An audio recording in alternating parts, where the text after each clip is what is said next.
ಗುರುಭ್ಯೋ ನಮಃ. ಶ್ರೀಮಾತ್ರೇ ನಮಃ. ಆಧ್ಯಾತ್ಮ ಅತಿ ದೊಡ್ಡ ಸಾಗರ. ಆ ಸಾಗರದ ಆಳ ಅಗಲ ತಿಳಿಯೋದು ತುಂಬ ಕಷ್ಟ, ಅಲ್ಲ ಅಸಾಧ್ಯ. ಆ ತಳಹದಿಯೇ ಪರಮೇಶ್ವರ. ಆಧ್ಯಾತ್ಮದ ತಳಹದಿ ಆತ. ಯಾವ ಯಾವ ವಿದ್ಯೆಗಳಿದೆಯೋ, ಯಾವ ಯಾವ ತಂತ್ರಗಳಿದೆಯೋ, ಎಲ್ಲವೂ ಪರಮೇಶ್ವರ ಹಾಗೂ ಪರಮೇಶ್ವರಿಯ ನಡುವಿನ ಸಂವಾದ. ಆ ತಾಯಿ ಕುತೂಹಲಕ್ಕೆ ಪ್ರಶ್ನೆಯನ್ನು ಕೇಳ್ತಾಳೆ. ಆ ಪ್ರಶ್ನೆಗೆ ಉತ್ತರವಾಗಿ ಭಗವಂತ ಅದರ ವಿವರಣೆಗಳನ್ನು ಕೊಡ್ತಾ ಹೋಗ್ತಾನೆ.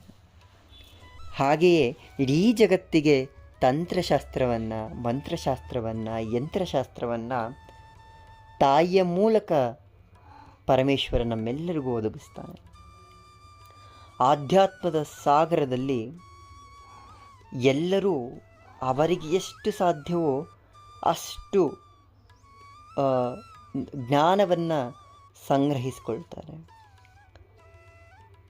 ಎಲ್ಲವನ್ನೂ ನಾನು ಪಡ್ಕೊಳ್ಳಬಲ್ಲೆ ಅನ್ನುವುದು ಅಸಾಧ್ಯ, ಅದು ಸಾಧ್ಯವೂ ಇಲ್ಲ.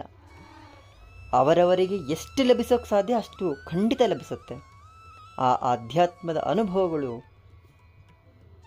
ಆಧ್ಯಾತ್ಮ, ಆ ಹಾದಿ ಅತ್ಯಂತ ಕಠಿಣ.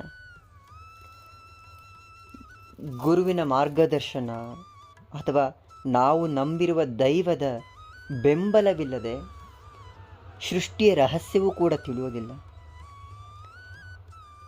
ಯಾಕೆ? ಅದರ ಪೂರ್ವ ತಯಾರಿಗಳನ್ನು ನಾವು ಮಾಡಿಕೊಂಡೇ ಇರೋದಿಲ್ಲ. ಆಧ್ಯಾತ್ಮ ಅಂದಿದ ತಕ್ಷಣ ಅದು ಕೇವಲ ಸನ್ಯಾಸಿಗಳಿಗೆ ಮಾತ್ರ ಅಲ್ಲ. ಆಧ್ಯಾತ್ಮ ಪ್ರತಿಯೊಬ್ಬ ವ್ಯಕ್ತಿಗೂ ಬೇಕು. ಮನಃಶಾಂತಿಯಾಗಿರಬೇಕು, ಚಿತ್ತಶುದ್ಧಿಯಿಂದಿರಬೇಕು. ಪ್ರತಿಕ್ಷಣವೂ ನಾವು ನಮ್ಮ ವರ್ತಮಾನವನ್ನು ಅನುಭವಿಸ್ತಾ ಹೋಗಬೇಕು. ಭವಿಷ್ಯದ ಚಿಂತೆಯನ್ನು ಬಿಟ್ಟು, ಹಿಂದಾದ ಯಾವುದೋ ಕಹಿ ಘಟನೆಯನ್ನು ಬಿಟ್ಟು ಬದುಕುವುದನ್ನು ಹೇಳ್ಕೊಳ್ಳೋದು ಆಧ್ಯಾತ್ಮ. ಆಧ್ಯಾತ್ಮ ಏನನ್ನು ಕೊಟ್ಟುತ್ತೆ? ಅದು ನಮ್ಮನ್ನು ಸನ್ಯಾಸಿಗಳನ್ನಾಗಿಸ್ಬಿಡುತ್ತೆ. ಆ ಭ್ರಮೆ ತುಂಬ ಜನಕ್ಕೆ ಕಾಡುತ್ತೆ. ಮಕ್ಕಳಿಗೆ ದೇವಸ್ಥಾನಕ್ಕೆ ಹೋಗಿ ಅಂತ ಹೇಳೋದು ಇಲ್ಲ. ದೇವರನ್ನು ಅತಿ ಹೆಚ್ಚು ನಮ್ಮದೇ ಸನ್ಯಾಸಿ ಆಗಿಬಿಡ್ತಾರೆ ಅಂತ ಹೇಳ್ತೀವಿ. ಭಗವದ್ಗೀತೆ ಪಾರಾಯಣವನ್ನು, ರಾಮಾಯಣ ಮಹಾಭಾರತ ಓದುವುದು, ಅಥವಾ ವಿಷ್ಣು ಸಹಸ್ರನಾಮವನ್ನು, ಲಲಿತಾ ಸಹಸ್ರನಾಮವನ್ನು ಏನೋ ಒಂದು ವಿಶೇಷವಾಗಿ ಮಕ್ಕಳು ಕಲಿತಾ ಇದ್ದಾರೆ ಅಂದರೆ ಹೇಳೋದುಂಟು. ಯಾಕೆ ಕಲಿಸ್ತೀರಿ ಇದನ್ನೆಲ್ಲ? ಸನ್ಯಾಸಿಗಳಾಗ್ಬಿಟ್ರೆ ಏನು ಮಾಡಿ? ತಪ್ಪು. ಆಧ್ಯಾತ್ಮ ಅನ್ನೋದು ಆತ್ಮಶಕ್ತಿ ಇದ್ದ ಹಾಗೆ. ಜೀವನವನ್ನು ಹೆಂಗೆ ನಡೆಸಬೇಕು ಅನ್ನೋದನ್ನು ಹೇಳಿಕೊಡುತ್ತೆ, ತಾಳ್ಮೆಯನ್ನು ಹೇಳಿಕೊಡುತ್ತೆ, ಸಹನೆಯನ್ನು ಹೇಳಿಕೊಡುತ್ತೆ, ಸಂಸ್ಕಾರವನ್ನು ಹೇಳಿಕೊಡುತ್ತೆ. ಯಾರೋ ಒಬ್ಬರು ಏನೋ ಆಗ್ತಾರೆ ಅನ್ನೋದಕ್ಕಿಂತ ನಾವು ನಮ್ಮನ್ನು ನೋಡ್ಕೊಳ್ಳೋದಕ್ಕೆ, ನಮ್ಮನ್ನು ತಿಳಿಯೋದಕ್ಕೆ ಆಧ್ಯಾತ್ಮ ಬೇಕೇ ಬೇಕಾಗುತ್ತೆ. ಆಧ್ಯಾತ್ಮ ಇಲ್ಲದೇ ಇದ್ದರೆ ಈಗಿನ ಸ್ಥಿತಿ ಬರ್ತಾ ಹೋಗುತ್ತೆ. ನಾವು ಯಾರು ಅತಿ ಹೆಚ್ಚು ವಿದ್ಯಾವಂತರು ಅಂದ್ಕೊಂಡಿದ್ದೀವೋ, 3-4 ಡಿಗ್ರಿಗಳನ್ನು ಪಡ್ಕೊಂಡಿದ್ದೀವೋ, ಅವರಲ್ಲೇ ಮೂಢನಂಬಿಕೆಗಳು ಜಾಸ್ತಿ. ಅದನ್ನು ಹಾಕ್ಕೊಳ್ಳಿ, ಇದನ್ನು ಹಾಕ್ಕೊಳ್ಳಿ, ಪಟ್ಟಂತ ಖರ್ಚು ಮಾಡ್ತಾರೆ. ಹಳ್ಳಿಗೆ ಹೋಗಿ ಆತ ಏನನ್ನೂ ಹಾಕ್ಕೊಳ್ಳೋದಿಲ್ಲ, ಏನನ್ನೂ ಮಾಡೋದಿಲ್ಲ, ಅವನ ಕೆಲಸವನ್ನು ನಂಬಿರ್ತಾನೆ. ತೊಂದರೆಯಾದರೆ ತನ್ನ ಗ್ರಾಮ ದೇವತೆಗೆ ಹೋಗಿ ಪೂಜೆ ಮಾಡಿಸ್ಕೊಳ್ತಾನೆ, ಬರ್ತಾನೆ. ಅದು ನಮಗೆ ಮೂಢನಂಬಿಕೆಯಾಗಿ ಕಾಣುತ್ತೆ. ಆದರೆ ನಾವು ಮಾಡುವ ಆಚರಣೆಗಳು ನಮ್ಮ ವಿವೇಚನೆಗೆ ಬಿಟ್ಟಿದ್ದು. ಆಧ್ಯಾತ್ಮ ನಮ್ಮನ್ನು ಮ್ಯಾನಿಫೆಸ್ಟೇಷನ್ನಿಗೆ ಕರ್ಕೊಂಡು ಹೋಗುತ್ತೆ. ನಾವು ಮ್ಯಾನಿಫೆಸ್ಟ್ ಮಾಡುವ ಪ್ರತಿಯೊಂದನ್ನು ತಂದುಕೊಡುವಂಥ ಸಾಮರ್ಥ್ಯ ಆಧ್ಯಾತ್ಮಕ್ಕೆ ಮಾತ್ರವೇ ಇರೋದು. ಆಧ್ಯಾತ್ಮದ ಆದಿಯಲ್ಲಿದ್ದವರಿಗೆ ಯಾವುದೂ ಅಸಾಧ್ಯ ಅಲ್ಲ. ನಾವು ಬಯಸಿದ್ದನ್ನು ಪಡೆಯೋದಕ್ಕೋ ಅಥವಾ ಬೇರೇನನ್ನೋ ಸಾಧಿಸೋದಕ್ಕೋ ಆಧ್ಯಾತ್ಮ, ಆ ಹಾದಿ ಬಹಳ ಮುಖ್ಯ. ಯಾವುದೋ ಕ್ಲಾಸ್ಗಳಿಗೆ ಹೋಗಿ ಮ್ಯಾನಿಫೆಸ್ಟೇಷನ್ ಮಾಡಿಕೊಂಡು, ಅಥವಾ ಸಂಮೋಹನ ವಿದ್ಯೆಯನ್ನು ಕಲ್ತ್ಕೊಂಡು, ಪಾಸ್ಟ್ ಲೈಫ್ ಥೆರಪಿಗೆ ಹೋಗಿ ಸಿದ್ಧ ಸಮಾಧಿಯನ್ನು ಕಲಿತು ಬೇಕಾಗತ್ತಾ? ಅವ್ರು ಕೇಳುವಷ್ಟು ಫೀಸ್ ಕೊಟ್ಟು ಸಮಯವನ್ನು ಕೊಡುವುದಲು ಹತ್ತಿರದ ದೇವಸ್ಥಾನಕ್ಕೆ ಹೋಗಿ ಒಂದು 10 ನಿಮಿಷ ಕೂತ್ಕೊಂಡು ಭಗವಂತನಲ್ಲಿ ಪ್ರಾರ್ಥನೆ ಮಾಡೋದು ಸಾಕಾಗತ್ತೆ. ಆ ಪ್ರಾರ್ಥನೆಗಿರುವ ಶಕ್ತಿ ಬೇರೆ ಯಾವುದಕ್ಕೂ ಇಲ್ಲ. ಎಷ್ಟು ಕೋಟಿ ಜಪ ಮಾಡಿದರೂ ಆ ಕ್ಷಣದಲ್ಲಿ ಮನಸ್ಸನ್ನು ಏಕಾಗ್ರಗೊಳಿಸಿ ಭಗವಂತನಲ್ಲಿ ಪ್ರಾರ್ಥಿಸ್ತೀವಲ್ಲ, ಅಮ್ಮ ಜಗನ್ಮಾತೆ, ಒಮ್ಮೆ ನಿನ್ನ ಕರುಣಾದೃಷ್ಟಿಯನ್ನು ನನ್ನ ಮೇಲೆ ಬಿಡುತ್ತಾಯಿ, ಅದರೊಳಗೆ ಮುಟ್ಟುತ್ತೆ. ಕೋಟಿ ಕೋಟಿ ಜಪ ಮಾಡುವ ಅವಶ್ಯಕತೆ ಇಲ್ಲ. ಲಕ್ಷ ಲಕ್ಷ ಖರ್ಚು ಮಾಡಿ ಹೋಮಗಳನ್ನು ಹವನಗಳನ್ನು ಮಾಡಿಸೋ ಅವಶ್ಯಕತೆ ಇಲ್ಲ. ನಿತ್ಯ ನಿರಂತರ ಅವಳ ಸಾಮೀಪ್ಯದಲ್ಲಿ ನಾವಿದ್ದೀವಿ ಅನ್ನೋ ಭಾವನೆಯಲ್ಲಿ ಬದುಕ್ತಾ ಹೋಗಬೇಕು. ಅದೇ ಆಧ್ಯಾತ್ಮ. ಜಗನ್ಮಾತೆಯನ್ನು ನಾವು ಅಥವಾ ಇಚ್ಛೆ ಪಡುವ ಯಾವುದೇ ದೈವಶಕ್ತಿಯನ್ನು ನನ್ನ ಜೊತೆ ಇದೆ, ನಾನು ಆ ಭಗವತ್ ಸ್ವರೂಪದೊಂದಿಗೆ ನಿರಂತರವಾಗಿ ನನ್ನ ಜೊತೆ ಆ ಭಗವಂತನಿದ್ದಾನೆ ಎನ್ನುವ ಭಾವನೆ ನನ್ನ ಮನಸ್ಸಲ್ಲಿ ಮೂಡ್ತಾ ಹೋದರೆ ಸಾಕಾಗತ್ತೆ. ಬೇರೆ ಏನೂ ಬೇಕಾಗಿಲ್ಲ. ಎಂಥ ಕಷ್ಟ ಬಂದರೂ ಎದುರಿಸಬಹುದು, ದುಃಖ ಬಂದರೂ ಎದುರಿಸಬಹುದು.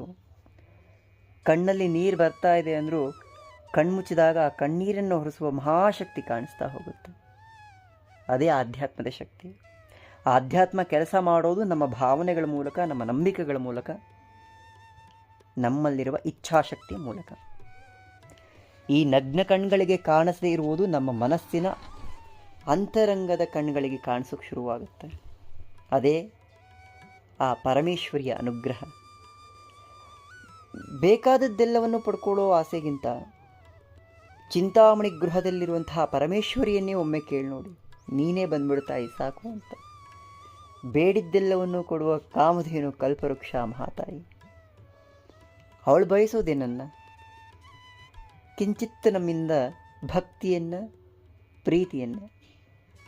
ಅದನ್ನು ಬಿಟ್ಟು ಬೇರೆ ಏನನ್ನೇ ಕೊಟ್ಟರು, ನಾನೇನೇನೋ ಕೊಟ್ಬಿಡ್ತೀನಿ ಅಂದ್ಕೊಂಡ್ರು, ಅದು ನಮ್ಮ ಮುಟ್ಟಾಳ್ತನ. ಅವಳು ನೆನೆಸಿದರೆ ಸಾಕು, ನಾವು ಕೊಡುವಂಥದ್ದಕ್ಕಿಂತ 1000 ಪಟ್ಟನ್ನು ಅವಳು ತೊಗೊಳ್ಬಲ್ಲ.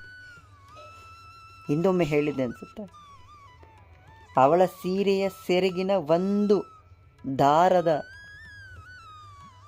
ಏನಿದೆ, ಆ ದಾರದ ಬೆಲೆ ಇಡೀ ಭೂಮಿಯ ಎಲ್ಲ ಬಂಗಾರವನ್ನು, ಎಲ್ಲ ವಜ್ರ ವೈಡೂರ್ಯಗಳನ್ನು, ಸಿರಿ ಸಂಪತ್ತನ್ನು ತೊಗೊಂಡೋಗಿ ಹಾಕಿದ್ರೂ ಆ ಜಗನ್ಮಾತೆ ಹುಟ್ಟ ಸೀರೆಯ ಸೆರಗಿನ ಒಂದೇ ಒಂದು ನೂಲಿಗೆ ಸಮ ಇಲ್ಲ. ಅಂಥದ್ರಲ್ಲಿ ಆ ತಾಯಿಗೆ ನಾವು ಏನು ಕೊಡ್ಲಿಕ್ಕೆ ಸಾಧ್ಯ? ಇಂದೋ ನಾಳೆಯೋ ಬಿಟ್ಟು ಹೋಗೋ ಭೂಮಿ. ನನ್ನದು ನನ್ನದು ನನ್ನದು ಅಂತ ಕೆಚ್ಚಾಡ್ತೀವಿ, ಹೊರದಾಡ್ತೀವಿ. ಹಿಂದ್ಯಾರೋ ಅದಕ್ಕೆ ಮಾಲೀಕ, ಮುಂದ್ಯಾರೋ ಅದಕ್ಕೆ ಮಾಲೀಕ. ಈ ಕ್ಷಣಕ್ಕೆ ನಾವಿದ್ದು ನಮ್ಮದು ಅಂತ ಒದ್ದಾಡ್ತೀವಿ. ಪರಮಾರ್ಥದ ಬಗ್ಗೆ ಏನನ್ನು ತೊಗೊಂಡು ಹೋಗಬೇಕು ಅನ್ನೋದ್ರ ಬಗ್ಗೆ ಯೋಚನೆಯೇ ಇಲ್ಲ, ಚಿಂತೆಯೂ ಇಲ್ಲ. ಒಮ್ಮೆ ಭಗವಂತನಿಗೆ ಸಮರ್ಪಣೆ ಮಾಡ್ಕೊಂಡು ನೋಡಿ, ಬದುಕು ಬದಲಾಗ್ತಾ ಹೋಗುತ್ತೆ.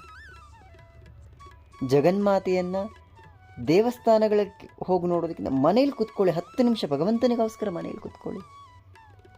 ದೇವರ ಮನೇಲಿ ಕೂತು ಆ ತಾಯಿಗೆ ಯಾವುದು ಬರುತ್ತೋ, ಏನೂ ಬರೋದಿಲ್ವಾ, ಅವಳನ್ನೇ ಒಂದು 5 ನಿಮಿಷ ನೋಡ್ತಾ ಕೂತ್ಕೊಳ್ಳಿ ಸಾಕು. ಆಧ್ಯಾತ್ಮ ಶುರು ಮಾಡ್ತಾ ಹೋದಾಗ ಅನುಭವಗಳು ಸಿಗ್ತಾ ಹೋಗುತ್ತೆ. ಆ ಅನುಭವಗಳು ಯಾವಾಗ ಸಿಗ್ತಾ ಹೋಗುತ್ತೆ, ಆಡಂಬರದ ಬದುಕು ಅಥವಾ ಆಡಂಬರವನ್ನು ಮಾಡುವಂಥ ವ್ಯಕ್ತಿಗಳು ನಮ್ಮಿಂದ ದೂರವಾಗ್ತಾ ಹೋಗ್ತಾರೆ. ಅವಳು ಆಡಂಬರಕ್ಕೆ ಒಲಿಯೋದಿಲ್ಲ. ವಿಭೂತಿ ಹಚ್ಕೊಂಡು, ರುದ್ರಾಕ್ಷಿಯನ್ನು ಹಾಕ್ಕೊಂಡು, ನಾವು ಸನ್ಯಾಸಿಗಳು, ಸ್ವಾಮಿಗಳು, ಜ್ಯೋತಿಷ್ಯರು ಅನ್ನೋ ಅವರಿಗೆ ಒಲಿಯುವುದಕ್ಕಿಂತ ಸಾಧಾರಣವಾಗಿ ಅವರು ಏನೂ ಅಲ್ಲ ಅನ್ನಿಸ್ಕೊಂಡಿರ್ತಾರೆ ಕೆಲವರು. ಅವರಲ್ಲಿ ಆ ತಾಯಿ ಬಂದು ನಿಂತ್ಕೊಂಡ್ಬಿಟ್ಟಿರ್ತಾಳೆ. ಸಿಗುವುದೆಲ್ಲಿ? ಅನುಭವದಿಂದ ಮಾತ್ರ ಸಾಧ್ಯ. ಆಧ್ಯಾತ್ಮದ ಹಾದಿಯಲ್ಲಿ ಸಾಗುವ ಪ್ರಯತ್ನ ಮಾಡಬೇಕು. ತೀರಾ ಕಷ್ಟದ ಕೆಲಸ ಅಲ್ಲ, ಸಾಧಾರಣ. ಮನಸ್ಸು ಶುದ್ಧವಾಗ್ತಾ ಹೋಗುತ್ತೆ. ನಾವು ಆ ಭಗವಂತನಿಗೆ ಹತ್ತಿರವಾಗ್ತಾ ಹೋಗ್ತೀವಿ. ಶ್ರೀಮಾತ್ರೇ ನಮಃ.